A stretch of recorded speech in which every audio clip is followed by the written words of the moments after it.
Two couples, same building, same floor, same age. One brings in $7,000 more a year. The other has $280,000 more in net worth. That gap didn't come from income.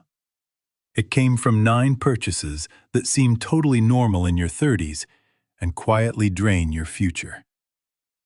Step into apartment 4A, and you're already navigating around Amazon boxes that still haven't been opened. There's a $58,000 BMW in the garage. $891 a month.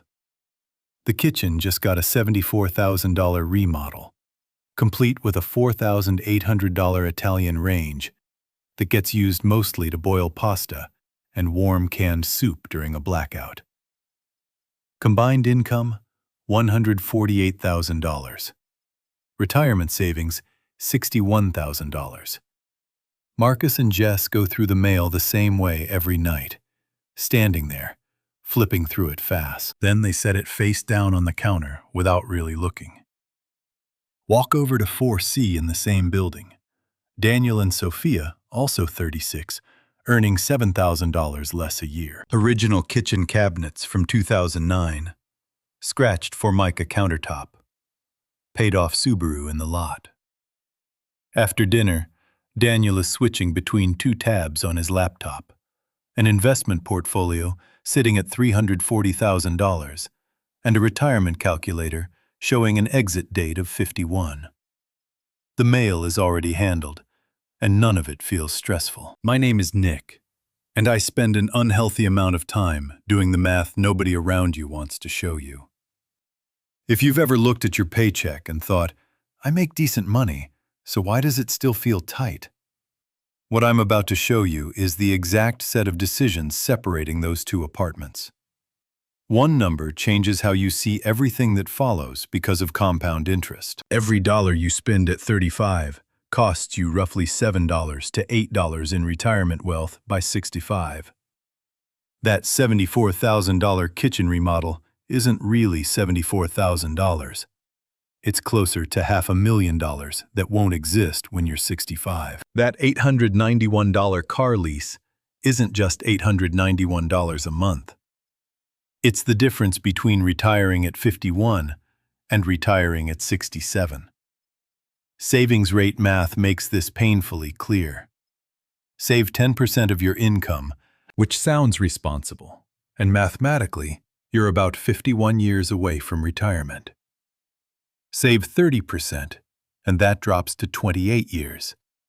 Save 50%, and it falls to 17 years. Under the 4% rule, your retirement number is 25 times your yearly expenses.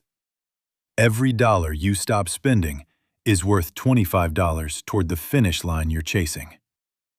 Your 30s are the key window, because income usually rises faster now than it will at any other point in your life. And the people who retire early usually didn't make more.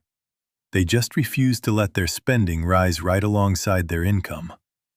They kept the gap. Here are the 9 things most likely to destroy it. Number 1. Too much house. This isn't an argument against buying a home. It's an argument against upgrading. Against that very specific logic people use in their 30s that says, we're having kids. We need more room. We can technically qualify for this. So let's buy it. The payment difference between a $350,000 house and a $500,000 house at current rates is about $775 a month. That's $9,300 a year. Invest that $775 instead at 7%. For 25 years, and it turns into $608,000. Stretch it to 30 years, and it becomes $945,000. Match the S&P 500's long-term 10% return, and that one housing choice grows into $1.7 million. The upgrade, not the purchase. Here's what makes it worse. The house you live in returns about 3.5 to 5.5% a year over the long run. The S&P 500 returns about 10%. You are locking hundreds of thousands of extra dollars into the lower returning asset and calling it an investment. It's not. It's shelter. Nearly 18 million American households are house poor right now, spending more than 30% of their income on housing. They didn't buy mansions. They bought completely normal houses that cost just a little more than they could comfortably handle. They locked themselves into a payment that ate up their entire financial margin. Now they spend every month working to maintain walls. They're too stressed to enjoy the house itself. They serve it. That's not homeownership. That's a mortgage with decorating privileges. Number 2. The luxury car upgrade. The average new car payment has climbed to $748 to $772 a month. 20% of buyers are now paying more than $1,000. 1 out of 5 new car loans now stretches to 84 months. 7 years of payments on something that loses 20% of its value the moment you drive away, and 60% within 5 years. A $45,000 car is worth about $18,000 in year 5. You paid $45,000 for an $18,000 asset, while paying interest on the difference the entire time. This is not an investment. This is wealth destruction with heated seats and a backup camera. The honest comparison is this: $45,000 new versus $18,000 certified used for the same vehicle, just 3 years older. Over 5 years, once you factor in depreciation and insurance that runs 63% higher on a luxury vehicle, the new car costs $38,000 to $40,000. The used car costs $16,000 to $18,000. Invest that $22,000 difference at 7% for 20 years, and it becomes $156,000. Thomas Stanley spent decades studying real millionaires, not people who only looked rich. 37% drove used cars. Most wore watches worth less than $140.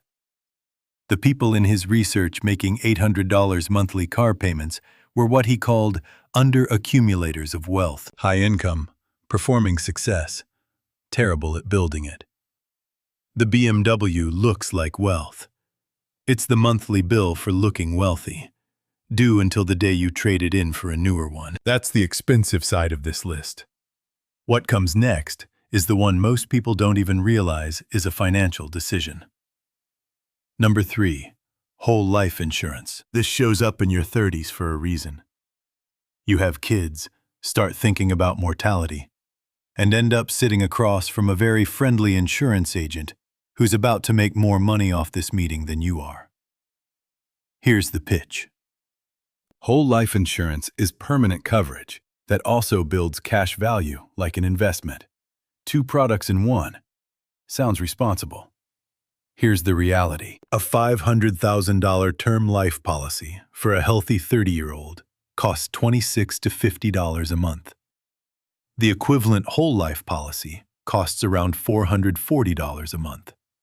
Same death benefit, 5 to 15 times more expensive. Where does the extra $390 go? Mostly to the agent. First-year commissions on whole life run 55 to 105% of the annual premium. What's left trickles into a cash value account, growing at 2 to 3% a year, while the S&P 500 averages 10%. Your whole life policy is basically a savings account earning 2.8%. It also happens to be a very effective reason for your insurance agent to keep answering your calls. If you took that $390 monthly difference and put it into index funds at 7% for 30 years, you'd have $470,000. The whole life policy's cash value over that same period? Maybe $150,000 to $200,000 in a good case. And here's the part almost nobody mentions. If you die while holding a whole life policy, the insurance company usually keeps the cash value and pays only the death benefit. You build that account for decades. They keep it. Dave Ramsey calls whole life insurance the timeshare of the insurance industry. He is not wrong. Buy term, invest the rest. One decision, potentially $300,000 recovered. Before we go dolce, I want to show you what items 1 through 3 look like when they stack inside a real household budget. Because isolated numbers don't fully show how badly these choices can wreck an otherwise solid financial life. Meet the Riveras. Marco and Elena, both 37, combined income of $140,000, 2 kids. They did everything right, got the degrees, built careers, bought a house in a good school district. They are not irresponsible. They do not own a boat. Let's watch what happened to their money. Take-home pay is about $8,400 a month. Now subtract the things they signed up for. The $490,000 house, mortgage, taxes, insurance, maintenance reserve, costs $3,200 a month. Marco leases a $52,000 Audi at $1,050 with insurance. Elena financed the $38,000 SUV, $780 with insurance. 2 whole life policies sold to them after the second kid. That's $820 a month combined. 2 kids in daycare, $2,800 a month. Total fixed costs, $8,650. Their take-home pay is $8,400. They are already $250 underwater before buying a single grocery item. Every line item made sense by itself. The house isn't a mansion. The cars aren't Ferraris. The insurance was sold as the responsible thing to do for the house. Stacked together, those 3 items from this list trapped a $140,000 household inside its own budget. No margin, no savings beyond a minimum 401k contribution, and a retirement account sitting at $62,000 at age 37. Elena closed a browser tab last week, a Zillow listing she wasn't supposed to be looking at because she already knows they can't move. They're not trapped by income. They're trapped by fixed costs. Number 4. Private school tuition. This is the one with the highest emotional stakes and the most ignored math. Because talking about where your kids go to school feels uncomfortably close to talking about how much you love them. So let me show you what you're actually paying for. Average private K-12 tuition nationally is $15,000 a year. Independent day schools average $33,000. Over 13 years, one child at the national average costs $195,000. At the independent school rate, that's $429,000 per child before college. A University of Virginia study tracked 1,300 children from birth to age 15. Once researchers controlled for family income and parental education, every measurable academic advantage of private school disappeared. The National Center for Education Statistics found no significant test score difference after adjusting for demographics. Raj Chetty's mobility research, the largest study of income and outcomes ever done in America, found that neighborhood and zip code predict adult outcomes far more strongly than school type. What your kids need is a stable, engaged home and proximity to opportunity. Neither of those cost $33,000 a year. Here's what $15,000 a year does if you invest it instead. At 7% for 18 years, that becomes $509,000. Enough to pay for college. Enough to retire years sooner, which means you're present and financially steady during the years your kids are actually growing up. That may be the most valuable thing you can give your child. Not a building with a Latin motto on it. Time with a parent who isn't drowning financially. We're halfway through the list. The first 4 were the big structural decisions, the ones that lock in and compound. What comes next are purchases that feel like investments or upgrades, but are quietly among the most reliable wealth destroyers on this list. Home renovations that lose money. HGTV has spent 20 years and hundreds of millions of dollars convincing you otherwise. But most renovations lose money. The 2024 Remodeling Magazine Cost versus Value Report tracked renovation spending against actual resale value nationwide. An upscale major kitchen remodel averaging $149,000 returns 39 cents on the dollar at resale. A luxury bathroom renovation at $73,000 returns 48 cents. You spend $149,000 and get $58,000 back. The other $91,000 disappears into quartz countertops and designer tile the next buyer will probably rip out because their decorator told them the style is already dated. Then there's the pool. Average in-ground installation runs $50,000 to $86,000. Annual maintenance is $3,000 to $6,000. Average resale value added to a $400,000 home is about $6,000. You built a $70,000 feature that adds $6,000 in value and costs $4,500 a year to maintain. In colder climates, pools can actively reduce value. Buyers see a liability, not a perk. The pool is physically in your backyard. Financially, it's sitting right in the middle of your retirement account, with a net worth of negative $64,000. What actually works? Garage door replacement returns 194%.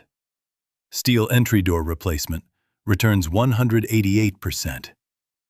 The projects with the best ROI are almost always maintenance and curb appeal, not lifestyle upgrades. Fix what's broken. Improve what people can see from the street. Do not spend $149,000 on a kitchen because you watched 6 seasons of renovation TV and started thinking that was a normal thing people do. Number 6. Boats and RVs. The 2 happiest days of a boat owner's life are the day they buy it and the day they sell it. That became a cliché because it's true often enough to feel like a law of nature. Average new boat, $42,000. Total annual ownership cost, slip fees, insurance, fuel, maintenance, winterization, runs $10,000 to $20,000 a year. Average days used, 20. You are paying $500 to $1,000 per day to go boating. The ownership experience follows a predictable emotional curve. Excitement, mild panic at the first maintenance bill, simmering regret at the second, and eventually, a Facebook Marketplace listing titled Barely Used Motivated Seller, which is boat owner language for, I am begging you to take this from me. RVs depreciate even faster, 20 to 30% in year 1, 35 to 38% by year 5. One buyer purchased a $55,000 RV, barely used it, and was offered $20,000 by the dealer 5 months later. That's a $35,000 loss on a vehicle that mostly just sat there, collecting regret. The math alternative.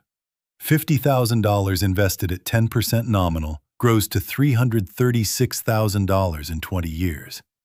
Add the avoided ownership costs, also invested, and the 20-year opportunity cost of that boat climbs past $900,000. Or rent a comparable boat 10 days a year for $3,000 to $5,000 and get the same experience. No engine replacement, no storage bill, no dealing with a marina slip coordinator. Renting experiences instead of owning depreciating assets wins every single time. Every time. The next 2 items are the quiet ones. They don't feel like financial decisions at all, which is exactly why they're dangerous. Number 7. Actively managed funds and extended warranties. These 2 run on the same psychology. They're comfort purchases dressed up as financial decisions, and they quietly bleed real money out of your future, in amounts small enough that most people never notice. The Spiva scorecard found that over 20 years, 91% of large-cap actively managed funds underperformed the S&P 500. On a risk-adjusted basis, 97%. Nearly half didn't even survive the full measurement period. They were quietly shut down to hide failure. Average active fund expense ratio, 0.59% versus 0.03% to 0.11% for index funds. On a $500,000 portfolio, a 1% fee difference costs you $363,000 over 20 years and nearly $1 million over 30. You are paying much more for a product that has a 91% chance of giving you worse returns than the boring alternative that charges almost nothing. Log in to your retirement accounts. Check the expense ratios and switch to index funds if you haven't. 1 hour of admin work, potentially hundreds of thousands of dollars recovered. Extended warranties work the same way. Retailers keep 50% or more of warranty revenue as pure profit. Consumer Reports found that 65% of buyers spent more on their warranty than they ever got back in repairs. Average auto extended warranty cost, $1,200 to $2,500.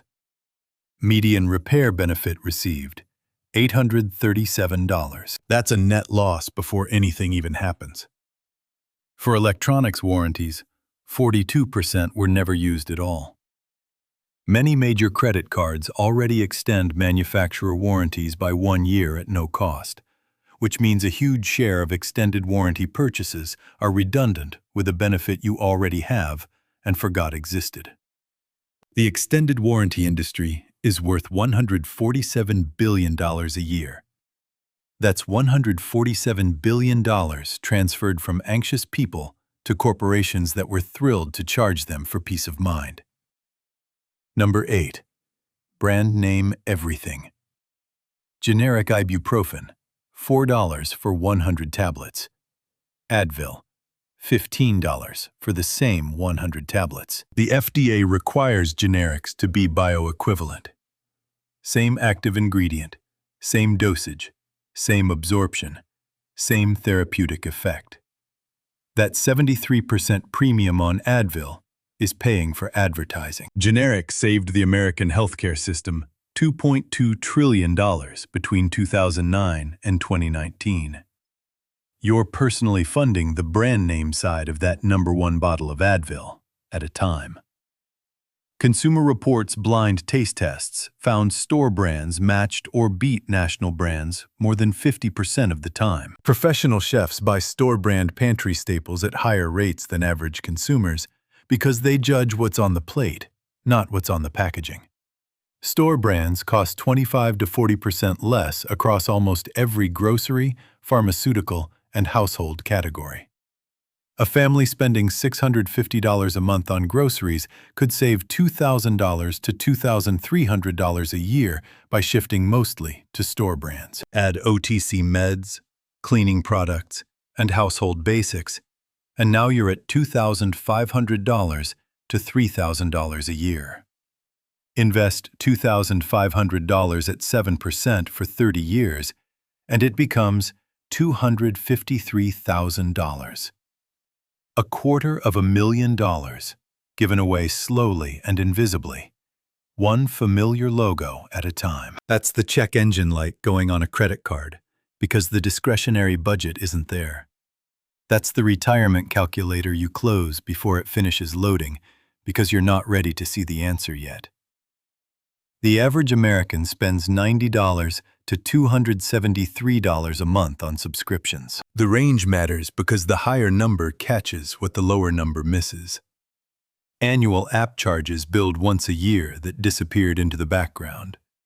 Streaming services added for one show and never canceled, because canceling means clicking through 3 confirmation screens and a guilt trip pop-up designed by someone with a psychology degree and no conscience. But the most alarming finding is this. People underestimate their subscription spending by 146%. They think they're spending $111 a month. They're spending $273. That gap isn't forgetfulness. It's engineering. The standard 2026 streaming stack. Netflix at $17.99. Hulu at $18.99, Disney Plus at $18.99, Max at $18.49, Spotify at $11.99, Amazon Prime at $14.99. That's $101 a month, $1,217 a year, for content, most of which you will never watch. Add a gym membership at $58 to $69 a month. Americans waste $1.3 billion a year on unused gym memberships alone. Not on gyms. Gym memberships are the perfect example. Joined in January, used 4 times, then kept paying because canceling requires going in person and talking to someone named Chad, who has been trained to offer you a freeze instead. Cut $200 a month in truly unused subscriptions and invest it at 7%, and you get $104,000 over 20 years and $244,000 over 30. All from canceling services you are not actively choosing to use. Set a reminder right now. Go through your bank statement. Every recurring charge, did you choose it this month, or did it just survive from a month when you did? Let me bring this back to Marcus and Jess in apartment 4A, because what I want you to understand is that they are not stupid people. They made 9 completely normal decisions. 9 purchases normalized by their social circle, approved by their bank, and quietly rewarded by their culture as signals of status and success. The BMW looks like they made it. The renovated kitchen looks like they built something. The whole life policy looks like responsible parenting. Every individual choice, by itself, was defensible. But stacked together across their 30s, those 9 defensible choices compounded against them. By 55, they'll look at their retirement account and realize the decade when compound interest was doing its heaviest lifting, the decade when every dollar invested at 35 was worth 7 at 65, was the decade they spent building the appearance of wealth instead of the reality of it. The countertops are nice, but the payment story is better. Daniel and Sophia didn't sacrifice happiness. They drove a paid-off Subaru, kept the scratched Formica countertop, and sent their kids to the public school with the good math teacher. They didn't feel deprived. They felt free. Because what financial freedom actually feels like, before you hit the number, is not checking your bank account before you book the flight. It's opening the mail while standing there, and not turning it face down. It's looking at a retirement calculator that says 51 and thinking, I can do this. The median net worth for Americans ages 35 to 44 is $135,600. That number is what you get from a generation making individually reasonable decisions that added up to almost no wealth. You do not have to be that number. But you do have to understand what's really happening when you make these purchases. Because in your 30s, you're not just buying a car or a kitchen or a streaming service. You're buying a retirement date. And every item on this list is charging you for a later one.